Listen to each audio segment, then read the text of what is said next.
नमस्कार, सत श्री अकाल, आदाब, राम राम। मैं यशपाल सिंह बघेल एक बार फिर से आपका हार्दिक स्वागत करता हूं आपके अपने YouTube चैनल एग्जाम योद्धा 2020 में। जैसा कि दोस्तों आपको पता है, हम इतिहास पढ़ रहे थे। इतिहास में दोस्तों हमारा दिल्ली सल्तनत वाला पोर्शन चल रहा था और लगभग आज ये दोस्तों लास्ट लेक्चर है दिल्ली सल्तनत का। पिछले लेक्चर में हमने क्या कराया था, हमने दिल्ली सल्तनत का जो प्रशासन है, केंद्रीय प्रशासन, उसके बारे में हम बात कर रहे थे, है ना।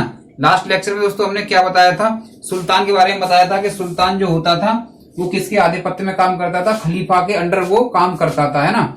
इसके बाद दोस्तों हमने केंद्रीय मंत्रिमंडल में नायब ए ममालिक कराया था, नायब ए ममालिक कराया था। इसके बाद वजीर कराया था हमने, जो प्रधानमंत्री इसको बोलते थे, और जो है क्या था उसमें यानी सुल्तान का प्रमुख व्यक्ति होता था, है ना। इसके बाद जो कराया था दोस्तों हमने वजीर के बाद कराया था,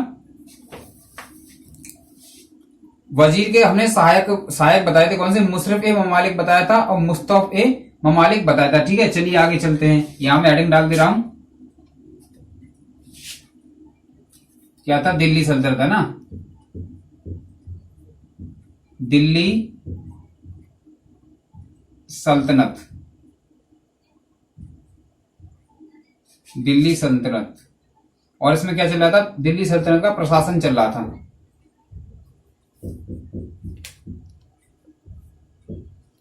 और दोस्तों जो भी आप चैनल पर नए आए हैं वो हमारे चैनल को सब्सक्राइब करें, ठीक है, और इस वीडियो को ज्यादा से ज्यादा शेयर करें अगर ये आपको अच्छी लगे तो। और इससे पहले जितनी वीडियो देखनी है, जितनी भी वीडियो है, उनका लिंक मैंने डिस्क्रिप्शन में दे दिया है, वहां जाकर के आप देख सकते हैं ना। तो चलिए, लास्ट टाइम हमने कराया था वकील ए दर तक करा दिया था हमने। कहां तक कराया था, वकील ए दर तक कराया था। वकील ए दर का काम क्या होता था, शाही परिवार, जो शाही परिवार होता था उसके खाना और सुरक्षा की व्यवस्था करना, यानी खाने, जो भी खाने की सामग्री होती है उसकी व्यवस्था करना और उनकी सुरक्षा करना, सुरक्षा प्रदान करना के शाही परिवार को कोई मतलब बाह्य आक्रमण से या किसी प्रकार से बचाना, ये किसका काम होता था, वकील ए दर का काम होता था। ठीक है, आगे बात करें अमीर हाजिब। अब बात करें किसकी, अमीर ए हाजिब की। तो बात करते हैं दोस्तों अमीर ए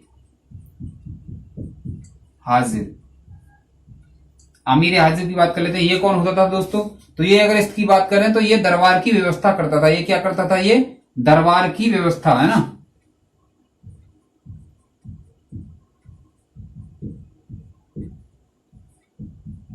दरबार की व्यवस्था यानी दरबार में जो भी देखरेख का काम किसका होता था, अमीर ए हाजिब का होता था। ठीक है, और बात करें और क्या करता था ये, तो जो घटना होती है, जो भी घटना इस दरबार में कोई घटना हुई या मान लो कोई फरियाद करने आ गया तो उसकी घटना को लिखना, ये इसका काम होता था, है ना।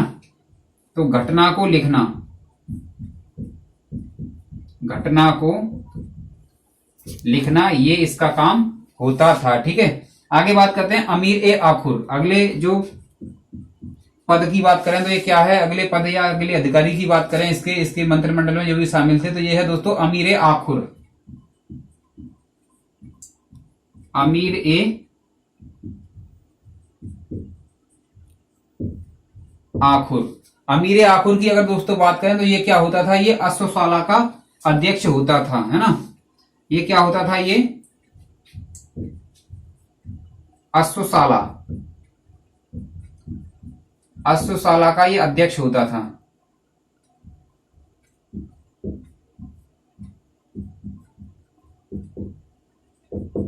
देखिए, आप खुर से आप याद कर लेंगे, खुर, खुर किसके होते हैं, घोड़े के होते हैं, नहीं होते हैं, तो उसे याद कर लेंगे अश्वशाला का अध्यक्ष, यानी जो अश्वशाला की देखरेख किसके अंडर रहती थी, वो अमीर आखुर के अंडर रहती थी। ठीक है, अब आगे बात करते हैं सर ए जानदार। अगले अधिकारी की बात करें तो वो कौन है दोस्तों, सर ए जानदार,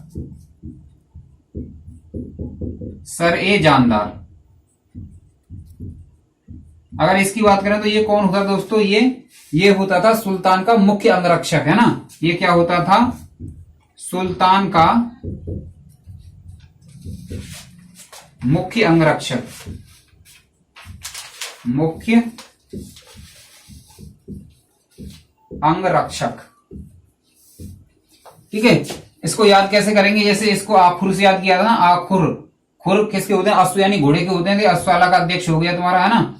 अगर इसकी बात करें तो ये क्या है, मुख्य अंगरक्षक है। अंगरक्षक क्या काम जो होता है वो क्या होता है दोस्तों, जान को बचाना है ना, जानदार यानी जान को बचाने वाला है ना, जान का पहरेदार है ना।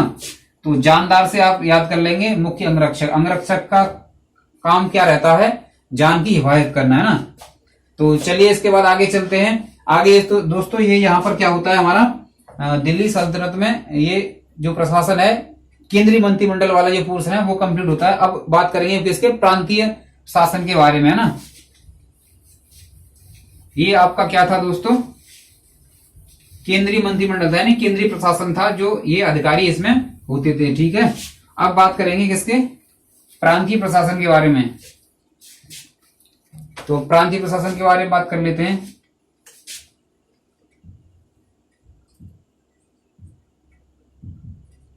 प्रांतीय प्रशासन, चलिए प्रांतीय प्रशासन की बात कर लेते हैं। तो इसमें क्या होता है दोस्तों, इसमें जो दिल्ली सल्तनत था इसको क्या है दोस्तों, प्रांत में व्यक्त किया गया था, है ना। और जो प्रांत में व्यक्त, उसको क्या बोलते थे, जैसे प्रांत बना दिया कोई, मान लो ये बना दिया प्रांत, है ना, ये ऐसे प्रांत बना दिया, इसको क्या कहते थे दोस्तों, इसको इक्ता कहते थे। ठीक है, जो प्रांत था वो क्या था दोस्तों, दिल्ली सल्तनत काल में प्रांत को क्या कहते थे, इक्ता कहते थे। ठीक है,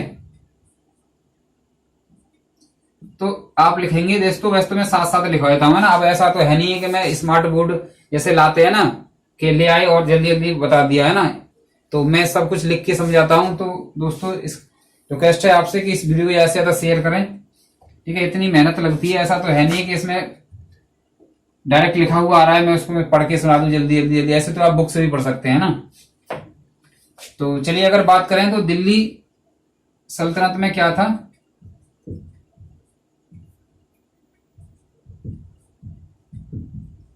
जो प्रांत होता था दोस्तों, प्रांत है ना, प्रांत को इक्ता कहते थे।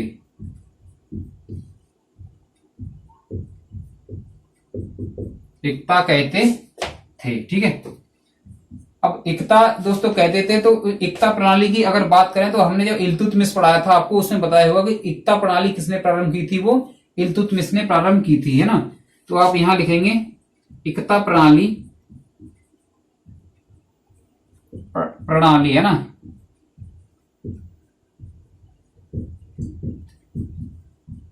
इल्तुतमिश ने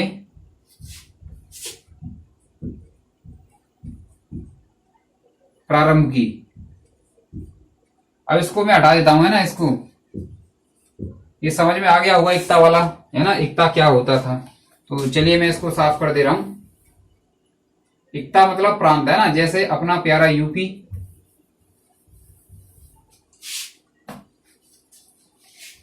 और बाकी सभी जितने राज्य हैं सब प्यारे हैं ना, कोई ऐसा राज्य नहीं है, कोई भी ऐसा आतंकवादी राज्य नहीं है ना, सब प्यारे राज्य हैं। क्योंकि मैं यूपी से हूं तो यूपी का नाम थोड़ा जल्दी आ जाता है मेरे पे। तो चलिए इल्तुतमिश ने प्रारंभ की। आगे बात करते हैं। आगे अगर दोस्तों बात करें तो सर्वाधिक प्रांतों की जो संख्या थी वो किसके टाइम पर थी, एमबीटी यानी मोहम्मद बिन तुगलक के टाइम पर थी, है ना। तो सर्वाधिक अगर प्रांत की बात करी जाए, सर्वाधिक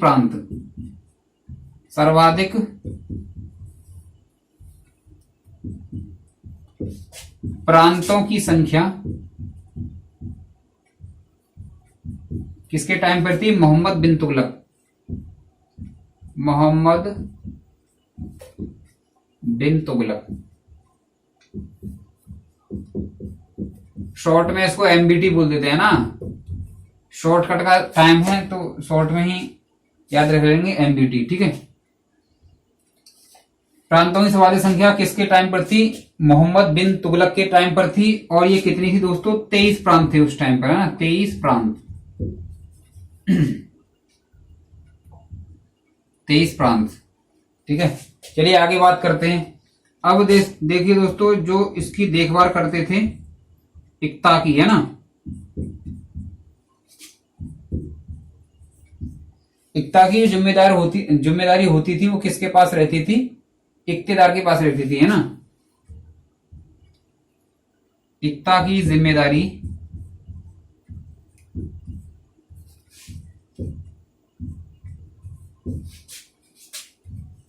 इक्तेदार इसे युक्ता भी कहते हैं ना, युक्ता। इक्ता की जिम्मेदारी युक्ता के पास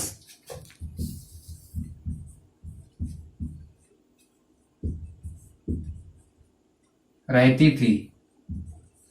यानी दोस्तों अगर बात करें तो क्या होता था, जो सुल्तान होता था दोस्तों वो हर प्रांत में क्या करता था, हर प्रांत या हर इक्ते में क्या करता, इक्ता जो होता था उसमें क्या करता था, एक प्रमुख व्यक्ति अपना नियुक्त कर देता था जो वहां का टैक्स वगैरह वसूलने के लिए या वहां पर शांति व्यवस्था बनाए रखने के लिए रहता था, है ना। उसे क्या कहते हैं, उसे इक्तेदार कहते थे, इक्तेदार या युक्ता कहते थे। ठीक है, चलिए आगे बात करते हैं। इसे मैं साफ कर दे रहा हूं, आई होप आपने लिख लिया होगा, नहीं लिखा हुआ तो आप स्क्रीनशॉट ले सकते हैं। ठीक है, स्क्रीनशॉट ले लिया करो और जो है फोल्डर बना लिया करो, है ना। हिस्ट्री बाई यशपाल सर नाम से आप फोल्डर बना सकते हैं और उसको रख सकते हैं फ्यूचर के लिए, है ना। दोबारा ऐसे तो है नहीं कि एग्जाम आ गया तो आप जो है इसको वीडियो को दोबारा देखेंगे। वैसे जो सबसे जो बेस्ट नोट जो होता है, नोट्स जो होता है वो अपने खुद के हाथ का लिखा हुआ होता है ना। आप कितनी भी बुक पढ़िए, बुक पढ़ना अच्छी बात है, बुक पढ़नी भी चाहिए, लेकिन जो खुद के हाथ का नोट्स, ऐसा थोड़ी नहीं एग्जाम आ गया तो आप बुक 300 पेज की बुक उठा के पढ़ोगे। यानी आपको पढ़ना है, जैसे मान लो आपको दिल्ली सल्तनत पढ़ना है तो बुक उठा के पढ़ेंगे, बहुत उसमें सब कुछ दे रखा होता है ना। तो लास्ट टाइम हमें इंपोर्टेंट ही पढ़ना होता है। चलिए आगे बात करते हैं, आगे बात करेंगे ख्वाजा की बात करते हैं ना। ख्वाजा, ख्वाजा कौन होता था प्रांत में, अगर ख्वाजा की बात करें तो ये क्या होता था दोस्तों, ये भू राजस्व अधिकारी होता था। कौन होता था, ये भू राजस्व अधिकारी होता था। भू राजस्व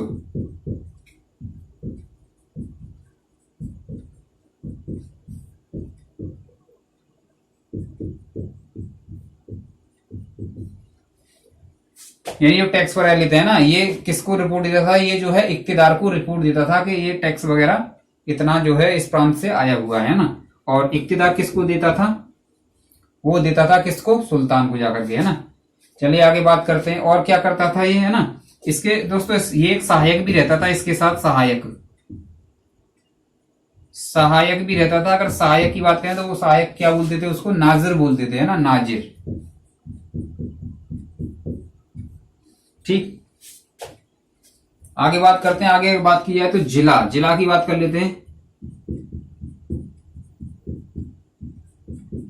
उस टाइम पे दोस्तों जिला भी होते थे, है ना, दिल्ली सल्तनत में। जिला की अगर बात करें तो जिला को क्या कहते थे, जिला को सिख कहते थे, सिख, है ना। और इसका जो प्रमुख होता था, इसका जो अध्यक्ष होता था वो कौन होता दोस्तों, वो अध्यक्ष जो होता था वो होता था दोस्तों सिकदार। क्या होता था वो, सिकदार होता था। ठीक है, सिकदार।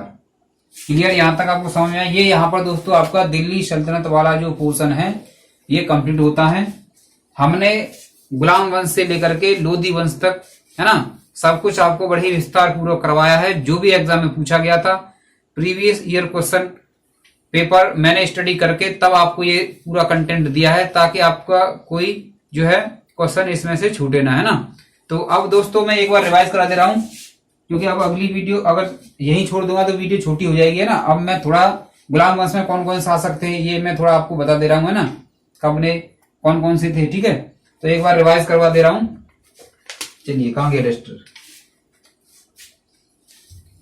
तो ये आप दोस्तों कर लेना है ना। दिल्ली सल्तनत प्रशासन भी हो गया आपका, केंद्रीय और प्रांतीय दोनों प्रकार का, है ना। और मैं फिर एक बार कहना चाहूंगा सभी दोस्तों से जो भी इस चैनल पर नए आए हैं, दोस्तों चैनल को सब्सक्राइब अवश्य कर देना। और आपको जानकर के खुशी होगी कि मैं एक सीरीज लेके आ रहा हूं साइंस की, है ना, जनरल साइंस की सीरीज लेके आ रहा हूं। पहले मैं फिजिक्स के क्वेश्चन कराऊंगा आपको। उसमें क्या होगा, प्रीवियस ईयर जो क्वेश्चन है, यानी आरआरबी में अब तक जितने भी क्वेश्चन आ चुके हैं, है ना, चाहे वो आपके आरआरबी ग्रुप डी के हों, चाहे वो आरआरबी एनटीपीसी के हों, आरआरबी जेई के हों, और वो क्या बोलते हैं उसको आरपीएफ के हों, चाहे वो, है ना, लोको पायलट के हों, क्या बोलते हैं उसको एएलपी और लोको पायलट के, जितने भी मतलब रेलवे में एग्जाम होते हैं, तो साइंस के जो भी क्वेश्चन आ चुके हैं अब तक, ऑनलाइन जो टेस्ट होता है ना, उन सभी के मैं जो है क्वेश्चन लेके आऊंगा एनालिसिस के साथ, है ना, फुल एनालिसिस कराऊंगा आपको काफी अच्छा लगेगा। आप जो है इस वीडियो के साथ ही वो वीडियो आएगी, है ना, थोड़ी अंतर से आएगी, तो आप उस वीडियो को भी देख लेना और उसको ज्यादा से ज्यादा शेयर करना, क्योंकि दोस्तों इस टाइम पर रेलवे के एग्जाम आने वाले हैं, तो वो वीडियो जनरल साइंस की सभी के लिए बहुत ज्यादा महत्वपूर्ण है। उसमें मैं सबसे पहले फिजिक्स के क्वेश्चन कराऊंगा जो प्रीवियस ईयर आ चुके हैं ना, जो पिछले एग्जाम में अब तक आ चुके हैं, सभी प्रकार के जो भी आरआरबी के एग्जाम होते हैं। ठीक है, चलिए बात कर लेते हैं। तो सबसे पहले दोस्तों अगर मैं बात करूं तो क्या कराया था मैंने, गुलाम वंश कराया था। क्या कराया था, गुलाम वंश। गुलाम वंश की अगर दोस्तों बात करें, सबसे पहले गुलाम वंश में हमने क्या कराया था, गुलाम वंश की अगर मैं डेट की बात करूं तो कितना था ये, 1206 ईडी से अगर बात करें तो 1290 ईडी तक ये रहा था, 1206 से 1290, है ना, ये शॉर्ट में ध्यान रहेगा नहीं रहेगा, 1290 ईडी, ईसवी जिसे बोलते हैं ना। तो सबसे पहले इसमें हमने क्या कराया था, गुलाम वंश में कराया था कुतुबुद्दीन ऐबक कराया था आपको, है ना, क्या कराया था, कुतुबुद्दीन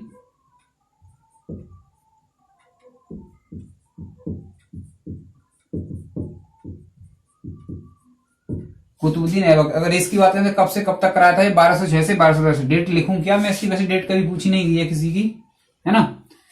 तो इसमें कुतुबुद्दीन ऐबक कराया था। कुतुबुद्दीन ऐबक की अगर इसके आगे की बात करें तो इसमें हमने फिर आराम शाह कराया था। आराम शाह जो था वो कुछ टाइम के लिए शासक बना था, है ना, ज्यादा लंबे समय के लिए नहीं बना था। तीसरी अगर बात करें तो इल्तुतमिश बना था। इसमें कौन बना था, इल्तुतमिश।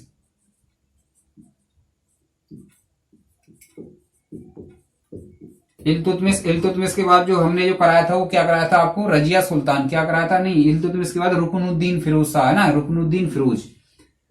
कौन आया था इसके बाद, रुकनुद्दीन।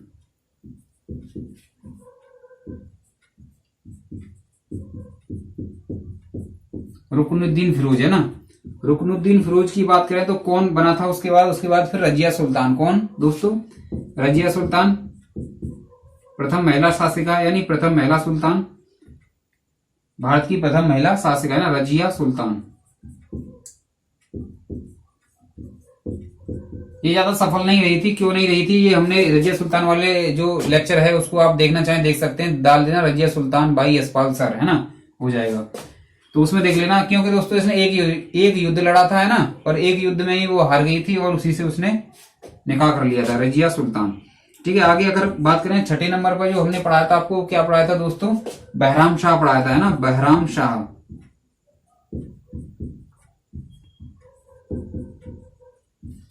बहराम शाह के बारे में बताया था। इसके बाद अगर बात करें तो बहराम शाह के बाद जो कराया था वो क्या कराया था दोस्तों, अलाउद्दीन मसूद शाह। क्या कराया था दोस्तों, अलाउद्दीन मसूद शाह।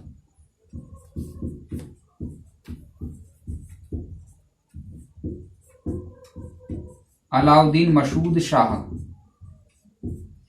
ठीक है, इसके बाद अगला जो गुलाम वंश का शासक था अलाउद्दीन के बाद, अलाउद्दीन की बात करें, नासिरुद्दीन महमूद था, है ना, नासिरुद्दीन महमूद। नासिरुद्दीन महमूद। नासिरुद्दीन महमूद की अगर बात करें दोस्तों तो इसके बारे में हमने बताया था, ये टोपी सिल के अपना काम चलाता था, है ना। बलबन ने क्या किया था, इसके लिए अपनी बेटी की शादी कर दी थी, है ना। तो अगर बात करें आगे जो 9वां नंबर आता है वो किसका था दोस्तों, बलबन का, क्योंकि ये बुढ़ा सा था, टोपी सिल के अपना काम चलाता था, रोजी रोटी इसकी चलती थी। इसका शासन कौन देखता था, बलबन देखता था, है ना। बलबन वाले उसमें आप चले जाना वीडियो में, वो आप वहां से देख सकते हैं ना, बलबन। ठीक है, बलबन के बाद जो दोस्तों हमने कराया था वो क्या कराया था आपको, कैकुबाद और क्यूमर्स। कैकुबाद कराया था, कैकुबाद क्या कराया था, क्यूमर्स कराया था, है ना, कैकुबाद एवं क्यूमर्स। अगर इसकी बात करें तो अंतिम जो गुलाम वंश का शासक था वो कौन था दोस्तों, क्यूमर्स था, है ना। ये क्या था, अंतिम था, है ना, लास्ट अंतिम शासक। डेट पूछी नहीं जाती, अगर डेट पूछी जाती दोस्तों तो मैं यहां पर लिख देता, कोई ऐसी दिक्कत वाली बात नहीं है, है ना। तो इतना ध्यान रख लेना, 1206 से 1290 तक कौन चला था आपका? गुलाम वंश ये चला था, ठीक है। यानी गुलाम वंश के शासक ने जितने भी थे उन्होंने शासन किया था, ठीक है। चलिए आगे बात करते हैं। अब बात करें खिलजी वंश की। इसको मैं साफ कर दे रहा हूं, अगर चाहें तो आप स्क्रीनशॉट ले सकते हैं ना। चलिए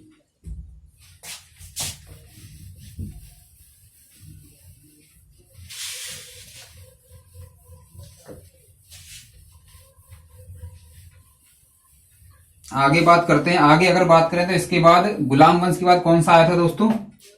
खिलजी वंश आया था, है ना।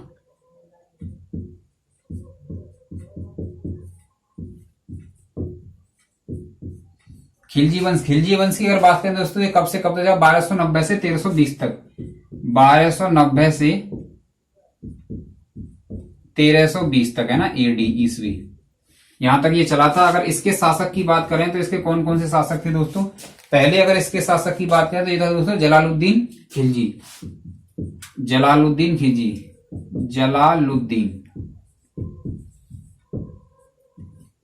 बार बार बोला करें, पहला शासक कौन था? जलालुद्दीन खिलजी। जो भी पहले शासक होंगे वो क्या होंगे? इसके संस्थापक भी होंगे, है ना। तो जलालुद्दीन खिलजी, है ना। गाजी मलिक जिसे बोलते थे, इसने गाजी की उपाधि धारण की थी, इसीलिए इसको गाजी मलिक भी कहते थे, ठीक है। पढ़ लेना, अगर पढ़ना चाहें तो जलालुद्दीन खिलजी डाल देना, भाई यशपाल सर आ जाएगा आराम से। वीडियो मैंने लिंक डिस्क्रिप्शन में दे दिया है, वैसे वहां जाकर के भी आप देख सकते हैं। हिस्ट्री प्लेलिस्ट लिंक नाम से है ना, डिस्क्रिप्शन में देख लेना आप। तो चलिए आगे बात करते हैं। इसके बाद कौन बना था, जो शासक बना था वो बना था दोस्तों अलाउद्दीन खिलजी। अलाउद्दीन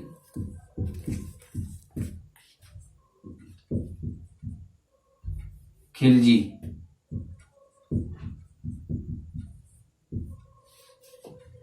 ठीक।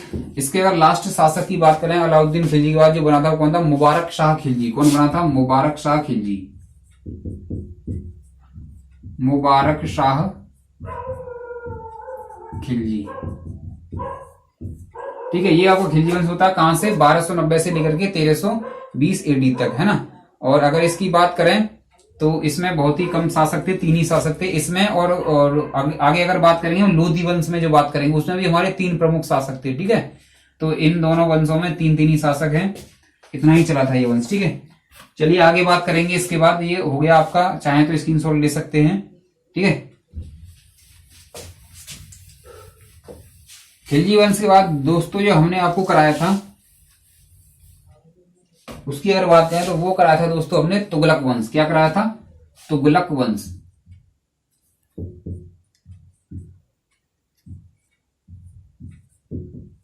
इसका भी टाइम पीरियड देख लेते हैं, इसने कब से कब तक शासन किया था। तो इसने 1320 से लेकर के 1414 तक, 1320 से लेकर के 1414 ईडी तक, है ना। ये क्वेश्चन आया हुआ है तुगलक वंश का, है ना। इसने सबसे ज्यादा जो है शासन किया था। कब से कब तक किया था? 1320 से लेकर 1414 तक कितना किया था? 94 वर्ष इसने शासन किया था। ये आप ध्यान रखेंगे, है ना। तो एक बार पूछा गया था ये, जब मैं वीडियो बता रहा था तुगलक वंश के बारे में, तब भी मैंने ये बताया था कि एसएससी में ये क्वेश्चन आया हुआ है कि सबसे ज्यादा शासन किस वंश ने किया था। तो आप क्या बताएंगे? तुगलक वंश ने किया है, ये बताएंगे, है ना, किया था, ठीक है। तुगलक वंश की अगर बात करें तो इसमें सबसे पहले जो इसका संस्थापक कौन था? गयासुद्दीन तुगलक। गयासुद्दीन तुगलक कौन था दोस्तों? गयासुद्दीन तुगलक। एक तो गांव में बड़ा दिक्कत रहती है, क्या रहता है कि यहाँ पे कुत्ते वुत्ते बहुत चिल्लाते रहते हैं ना। जब से मतलब कोचिंग बंद हुई है, कोचिंग में नहीं जा सकते, तब से इतना बड़ा प्रॉब्लम रहता है कि कई कुत्ते चिल्ला जाएंगे बिना बात के, कोई मतलब नहीं है। इनको भी लगा देना चाहिए एसएससी की तैयारी के लिए, कुत्तों का भी एसएससी होना चाहिए, है ना। तुगलक वंश, तो गयासुद्दीन तुगलक, है ना। ये कौन था? ये संस्थापक था। जो पहला शासक हुआ करेगा वो क्या हुआ करेगा? संस्थापक, है ना। ऐसे मैं लिखना भूल गया, इससे पहले ये 2 कराए हैं मैंने, लेकिन कोई बात नहीं, मैंने डिटेल में करा दिया था, ठीक है। गयासुद्दीन तुगलक के बाद अगर बात करें तो किसने कौन गद्दी पर बैठा? एमबीटी, है ना, मोहम्मद बिन तुगलक। कौन बैठा था? मोहम्मद बिन तुगलक। मोहम्मद बिन तुगलक, ठीक है। चलिए, मोहम्मद बिन तुगलक गद्दी पर बैठा था। ठीक, ये आगे बात करें, मोहम्मद बिन तुगलक के बाद किसने, मतलब कौन शासक बना था, किसने गद्दी संभाली थी? फिरोज तुगलक। कौन था? फिरोज तुगलक, जिसको क्या इसको तो एमबीटी बोलते हैं शॉर्ट में ना, एमबीटी। इसको हमने क्या बोला था? जीटी बोला था उसमें, है ना। जब मैंने वीडियो बनाई थी तो जीटी बोलता था मैं इसको, है ना। जीटी रोड मत समझना ऐसे, ठीक है। ऐसा नहीं कि आप जीटी रोड समझ लिया इसको। मोहम्मद बिन तुगलक यानी एमबीटी, ठीक है। फिरोज तुगलक क्या बताया था मैंने? एफटी बताया था। इसने 5वीं मंजिल का निर्माण किया था, किसका? कुतुब मीनार का, ठीक है। चलिए आगे चलते हैं। आगे अगर बात करें तो इससे अगला जो शासक था वो कौन था तुगलक वंश का? वो था दोस्तों नासिरुद्दीन महमूद। कौन था? नासिरुद्दीन महमूद। एक और नासिरुद्दीन महमूद इससे पहले आ चुका था। किस में आ चुका था? वो गुलाम वंश में आ चुका था, है ना। कौन था वो? बलबन का दामाद था वो। बलबन से पहले जो आया था, है ना। टोपी सिल के अभी बताया थोड़ी देर पहले मैंने। नासिरुद्दीन पढ़ लिया करो कभी, है ना। नहीं पता था कौन किसका बेटा था, कौन ससुर था, कौन दामाद था, कोई पता नहीं चलेगा नहीं तो, है ना। बार बार रिवाइज करते रहो इसको। नासिरुद्दीन, अगर शॉर्ट में ये सब करना है ना आपको, शॉर्ट में ये सब याद करना है ट्रिक के सहारे, तो हमारी ट्रिक की क्लास आती है ना, लिंक मैंने उसका भी डिस्क्रिप्शन दे दिया, योद्धा ट्रिक के नाम से। आपको प्लेलिस्ट मिल जाएगी। आप नीचे जब क्लिक करेंगे, डिस्क्रिप्शन में जाएंगे तो योद्धा ट्रिक के नाम से मिलेंगे। उसमें 70+ वीडियो हो चुकी है ना, तो उसमें ये सब ट्रिक के माध्यम से मिलेगा, है ना। आप देख सकते हैं उसको भी। नासिरुद्दीन महमूद, ठीक है। ये हो गई आपकी किसके? तुगलक वंश के। ये 4 शासक थे इसमें, ठीक है। आगे बात करें किसके? सैयद वंश के बारे में, ठीक है। ये हो गया होगा।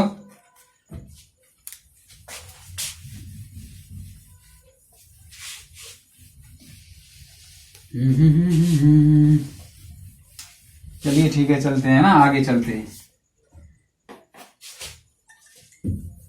आईपीएल भी चल रहा है, धमाकेदार, है ना। तो आईपीएल पे थोड़ा कम ध्यान दें, पढ़ाई पे फोकस करें, क्योंकि ये 1.5 महीना है। फिर ये 1.5 महीने आपको नहीं मिलेंगे, क्योंकि ये इस बार जो भर्ती है शायद इतनी वैकेंसी रेलवे में फिर कभी ना आए। हो सकता है ग्रुप डी तो लास्ट ही हो जाएगा, है ना। क्योंकि सब काम क्या हो रहा है? मशीनों से हो रहा है। और वैसे भी रेलवे का प्राइवेटाइजेशन हो रहा है ना, निजीकरण जिसे बोलते हैं। तो अभी ले लो नौकरी, आगे की क्या, अभी कर लो तैयारी ढंग से थोड़ा। तो चलिए बात कर लेते हैं फिर किसके बारे में बात करेंगे। अब बार सैयद वंश के बारे में, है ना।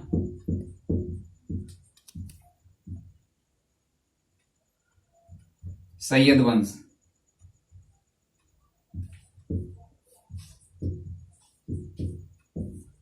सैयद वंश की बात करें तो ये कब से कब तक चला था? ये चला दोस्तों 1414 ईडी से लेकर के 1491 तक, है ना।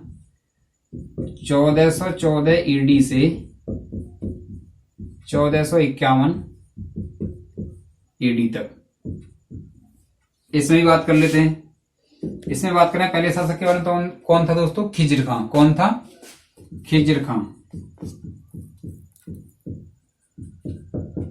खिज्र खां की बात करें तो ये इसका संस्थापक था, ठीक है। आगे सैयद वंश में बात करें कौन था दोस्तों? मुबारक शाह। कौन था? मुबारक शाह।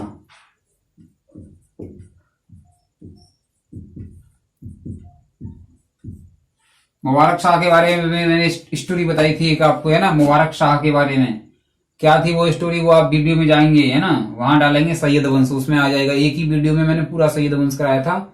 और इस स्टोरी को ध्यान रखेंगे। इसके भी बड़ा वैसे टाइप का था ये, है ना। किस टाइप का था वो वीडियो में आपको पता चलेगा, आप देख सकते हैं वहां जाकर के। मुबारक शाह, है ना। तो अगले अगर शासक की बात करें तो इसके मुबारक शाह के बाद गद्दी पर कौन बैठा था? अलाउद्दीन आलम शाह। कौन बैठा था?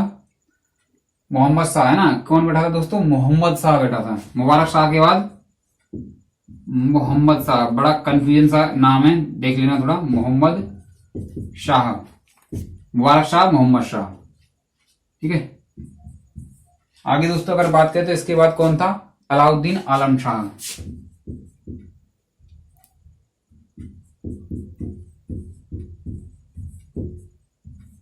अलाउद्दीन आलम शाह, ठीक। ये हो गया, क्या हो गया? ये आपका सैयद वंश हो गया, है ना। ये इनके बारे में मैंने आपको कराया था किसमें? सैयद वंश में। जिनको भी पढ़ना है, जो दोस्तों आज हमारे नए आए हैं, डिटेल में पढ़ना है, आराम से आप जा सकते हैं, प्लेलिस्ट में जा सकते हैं। और जिनको शॉर्ट में पढ़ना है ना, जिनको ट्रिक के माध्यम से पढ़ना है, वो आपको योद्धा ट्रिक प्लेलिस्ट लिंक के नाम से आपको मिल जाएगा अवेलेबल। उसमें ना हिस्ट्री की मैंने बहुत सारी ट्रिक कराई है, वहां जाकर के आप देख सकते हैं। चलिए आगे चलते हैं। आगे अगर बात करें तो लास्ट में रह गया कौन सा, लोधी वंश।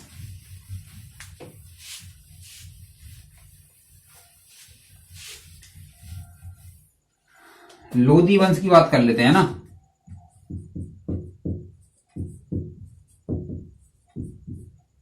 लोधी वंश की बात करें तो ये कहां से कहां तक है लोधी वंश। तो लोधी वंश की बात करें 1451 एडी से लेकर के 1451 है ना, ईडी से लेकर के 1526 तक।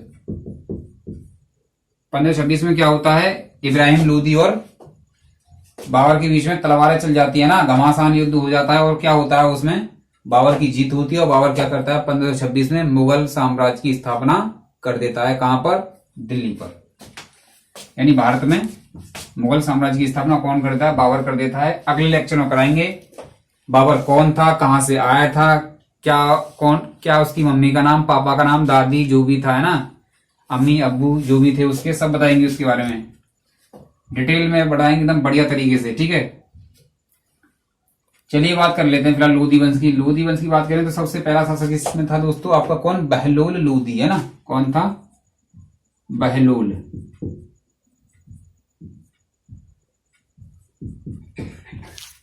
बहलोल लोधी है ना। बहलोल लोधी की अगर बात करें तो ये कौन था, संस्थापक था किसका, सही इसका, लोधी वंश का। ये क्या था, संस्थापक था है ना। चलिए संस्थापक हो गया। दूसरे अगर हम दोस्तों बात करें बहलोल के बाद जो शासक बना था वो कौन बना था, सिकंदर लोधी। कौन बना था, सिकंदर, ठीक है। सिकंदर लोधी था वो, सिकंदर महान नहीं था ना, एक सिकंदर महान भी था है ना।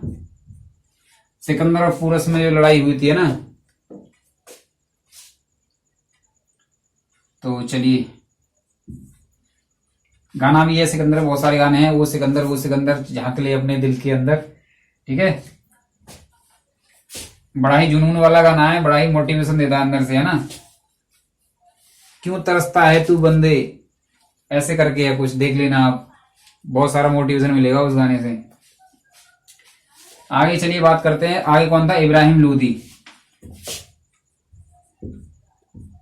इब्राहिम लोधी है ना।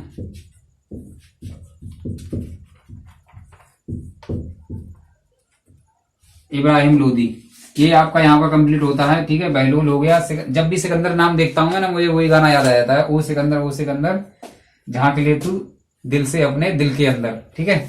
तो अपने अंदर की कमियां देखनी चाहिए कि हम कहाँ पर जो है कमजोरी कर रहे, मतलब कहाँ पर हमारी कमजोरी है, किस सब्जेक्ट में है, उसको हमें ज्यादा से ज्यादा पढ़ना चाहिए, है ना। तो अपने अंदर की कमियों को दूर करना चाहिए। ऐसे नहीं कि नहीं ये सब्जेक्ट टफ है तो ये आएगा नहीं। जैसे मान लो हिस्ट्री है तो इसमें जो है हमें डेट याद नहीं होंगे इंपोर्टेंट डेट याद कर लीजिए, एग्जाम तक याद कर लीजिए, उसके बाद भूल जाइए, क्या मतलब है। कोई जरूरी नहीं है कि आप बाबर का नाना कौन था या दादा कौन था, कोई मतलब ही नहीं, बेटा कौन था क्या था, आप एग्जाम तक याद रखिए, बस उतना ही आपको याद करना है, ठीक है। तो ट्रिक के माध्यम से भी आप याद कर सकते हैं ना। इसकी भी मैंने ट्रिक बताई थी, इसकी दिल्ली सल्तनत है ना, गुल खिलातू शायद लोधी मिले। जब मैं दिल्ली सल्तनत करा रहा था तो उसमें जो पहला लेक्चर था ना, उसमें मैंने कहा थी गुल खिलातू शायद लोधी मिले, है ना। और ट्रिक वाली क्लास में भी मैं ये करा चुका हूं, तो आप जरूर विजिट करें एक बार प्लेलिस्ट में जाकर के, योद्धा ट्रिक के नाम से है ना। तो इसी के साथ दोस्तों आप स्वस्थ रहें, मस्त रहें, अपनी प्रिपरेशन करते रहें। धन्यवाद।